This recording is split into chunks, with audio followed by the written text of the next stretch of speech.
Merci de nous rejoindre sur Cherifla Télévision. Fidèles téléspectateurs, bonsoir. Bienvenue dans ce journal. Le centre de santé Cherifla organise des journées de consultation gratuites au profit de la population tous les mercredis et ce durant tout le mois d'octobre. Les activités ont débuté ce mercredi matin. Al-Amidou Badini avec la voix de Kafouné Badjili. Ce programme de consultation gratuite qui se tient tous les mercredis s'inscrit dans le cadre des activités de la 23e édition du mois de la solidarité et de la lutte contre l'exclusion. La solidarité qui a été dont notre guide, le Cheikh Chérif Ousmane Madan Haïdara, a été parrain. Nous organisons des journées de consultation gratuites durant tous les mois d'octobre avec baisse du coût des tarifs au niveau des différentes unités. Proposer d'organiser des journées de consultation gratuites, à savoir durant le mois de la solidarité, on sait que le mois fait 4 semaines. Donc tous les mercredis de chaque semaine, on prévoit ça de faire des consultations gratuites.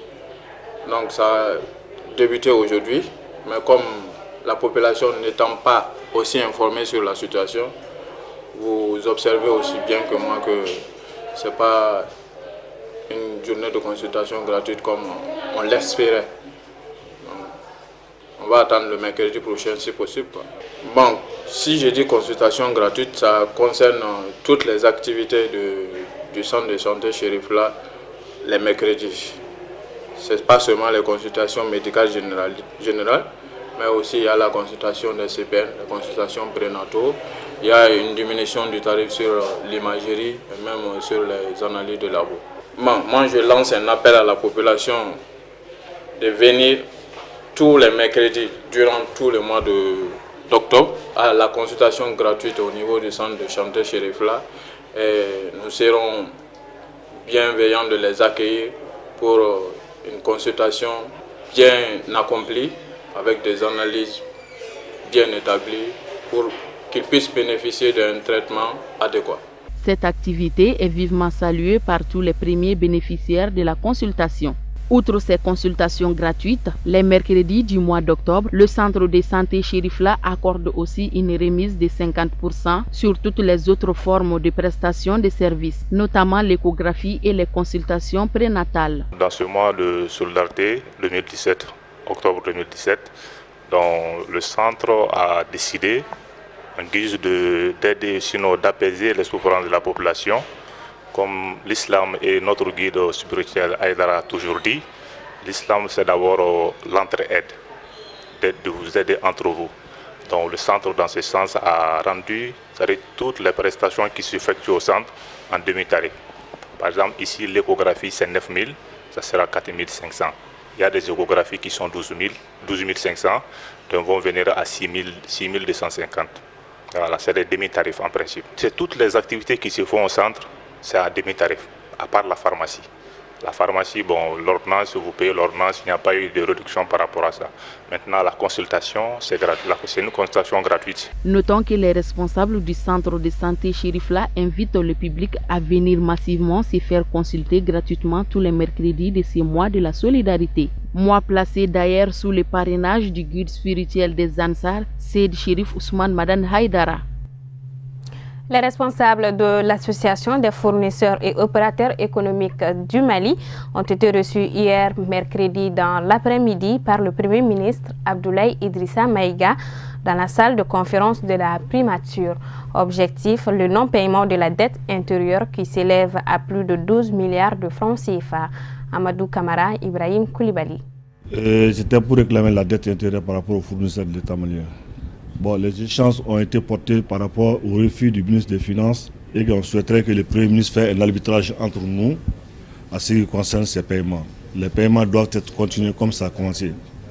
Donc, le Premier ministre nous a fait créer une commission dont nous faisons membre de cette commission avec les gens du gouvernement pour en tirer une conclusion d'ici le 27 octobre. Le problème se trouve quoi? Il y a un bras de fer entre le ministre des Finances et les fournisseurs, soit disant qu'il y a certains dossiers qui ne répondent pas aux normes du paiement. Et cependant, ces dossiers ont été traînés pendant 20 ans avec les cadres maliens.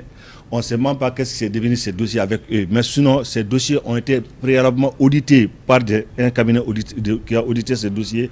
Et cependant, aujourd'hui, le ministre des Finances se rebiffe de ne pas vouloir payer parce que les dossiers ne sont pas au complet. Plus de 3 000 fournisseurs, 36 milliards. Si par la sagesse du Premier ministre, il nous a rassuré d'ici les 27 avec ses membres, les autres ministres, de chercher une solution et de le rendre compte à une réunion prochaine pour les 27. Pour le moment, on est satisfait de cette décision de sagesse. Le paiement de la dette intérieure, la totalité, aussi bien que les projets et les directions. C'était par rapport aux dettes intérieures du Mali. Donc on est venu voir les premiers ministres par rapport à ce que nous et les ministres des Finances, ce que on n'entend pas bien quoi. Parce qu'ils ne veulent pas payer les EPA et les projets, plus certains ministères. Donc c'est pour cela qu'on voulait voir les premiers ministres. Donc on a écrit les premiers ministres dont il nous a invités de venir aujourd'hui pour qu'on puisse discuter là-dedans. Les discussions, bon, malheureusement, comme le ministre des Finances, lui-même il était convoqué ici aujourd'hui, mais il n'a pas pu venir, il est à une autre réunion. Mais avec les autres ministres, on a pu dire quelque chose. Bon, ce qu'ils ont dit aujourd'hui, on est satisfait sur ça. Ils ont dit qu'ils vont mettre une commission sur place pour qu'on puisse travailler ensemble. C'est ce que le ministre des Finances a refusé ça. Parce qu'on a dit de travailler ensemble. Ce qui est là-dedans, on va lui expliquer. Comme ça a été dit dans les thèmes de référence. Dans les thèmes de référence, on dit que ceux qui n'ont pas compris appellent les fournisseurs pour qu'ils vous expliquent ça. Si ce n'est pas satisfait, vous pouvez lui faire rejet. S'il y a solution, il faut solutionner là-dedans. Donc il a dit qu'il va faire une commission. Nous, on va rentrer dans la commission, on va travailler ensemble. Donc on est satisfait sur ça. Donc on voulait marcher les 12, mais ce qu'il a dit, donc on va dire qu'aux autres partisans et militants d'attendre les marches d'abord. On va suspendre les marches, Inch'Allah. Le Bureau national de la jeunesse du Rassemblement pour le développement du Mali, RPDM, a animé une conférence de presse pour informer l'opinion nationale et internationale sur la vision de leur parti. La conférence s'est tenue ce jeudi 5 octobre à son siège en commune 2 du district de Bamako. Ousmane Sogouré et Baba Keïta. Cette conférence, initiée par la jeunesse du Rassemblement pour le développement du Mali, RPDM, a pour objectif d'édifier l'opinion nationale et internationale sur la vision et les idéaux de son président, Dr Cheikh Modibo Diarra, qui entend apporter à la scène politique malienne un nouveau visage. L'objet de la rencontre ce matin, c'est d'inviter la presse à une conférence de presse pour faire connaître davantage la jeunesse, pour que tout le monde sache que la jeunesse du RPDM est dévouée et ambitieuse actuellement. C'est pour parler à la presse de nos ambitions et de nos visions pour les partis, pour le Mali. Le Rassemblement pour le développement du Mali a pour objectif de construire par l'exercice démocratique des pouvoirs une société qui offre une égalité des chances à tous ses concitoyens, de veiller à faire la paix, un comportement dans des rapports humains, d'assurer l'autosuffisance alimentaire, de favoriser l'accès à la santé, de réaliser l'accès universel à une éducation primaire de qualité, d'accroître de façon sensible l'accès à l'enseignement secondaire et supérieur, d'assurer une formation professionnelle de qualité, de créer des emplois décents. Au cours de cette conférence ayant pour thème le RPDM, une autre vision politique au Mali, les conférenciers n'ont pas manqué d'appeler la jeunesse malienne à la conscience sur la nécessité du vote, cette couche qui se retrouve souvent manipulée par des manœuvres politiciennes. Ce matin, j'ai eu à expliquer deux sous-thèmes. Sinon, la thématique retenue pour la conférence était le RPDM, une nouvelle vision de la politique au Mali. Alors, les deux sous-thèmes qui m'avaient été confiés sont les suivantes. Conscientiser la jeunesse malienne et sensibiliser la population malienne sur la nécessité du vote au Mali. Alors le choix a été porté sur ces deux sous-thèmes pour la simple raison que aujourd'hui nous on se rend compte que la jeunesse est utilisée par des hommes politiques, n'est-ce pas, qui ne sont pas soucieux et qui ne sont pas conscients de la condition de ce pays-là. Alors nous disons que la jeunesse devrait prendre sa destinée en main, que la jeunesse devrait arrêter, n'est-ce pas, de soutenir des hommes qui vont au pouvoir pour nuire à elle, pour nuire aux intérêts de la jeunesse. Et la population malienne dans son ensemble, aujourd'hui, on peut dire que le taux de participation aux élections n'est pas assez conséquent. Mais ceux-là qui sortent pour voter non plus ne votent pas par conviction. Ils ne choisissent pas par patriotisme, n'est-ce pas? Et les programmes de société, les visions des hommes politiques ne les intéressent pas souvent. Ils pensent toujours, n'est-ce pas, avoir quelque chose à mettre sous la dent et aller voter, n'est-ce pas, aussi banalement possible que cela puisse paraître. Rappelons que la rentrée politique du Rassemblement pour le développement du Mali est prévue le 21 octobre prochain en commune 6. Les responsables du parti invitent militants et sympathisants à y prendre part. Tout de suite, l'essentiel de l'actualité africaine en bref et en images, une compilation signée Amadou Diarra.